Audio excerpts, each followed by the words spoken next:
ایک اور بڑی پیاری حدیث مبارکہ جو سیدہ کائنات فاطمہ الزہرا رضی اللہ تعالیٰ عنہ سے مروی ہے کہ اماں حضرت فاطمہ الزہرا فرماتی ہیں، نبی پاک صلی اللہ علیہ وسلم جب مسجد میں داخل ہوتے پہلے درود و سلام پڑھتے، پھر یہ دعا پڑھتے. میں وہ دعا آپ سے شیئر کرتا ہوں. ویسے آپ کو دعا اور مجھے یاد ہوتی ہے، جب ہم مسجد میں آتے ہیں تو کیا دعا پڑھتے ہیں؟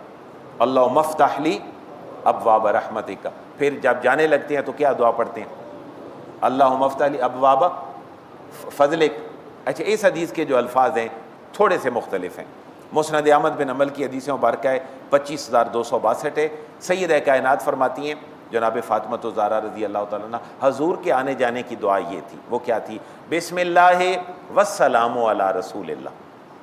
بسم اللہ والسلام علی رسول اللہ. اللہ کے نام سے اور نبی پاک صلی اللہ علیہ وسلم پر سلام سے کیا ہوگا؟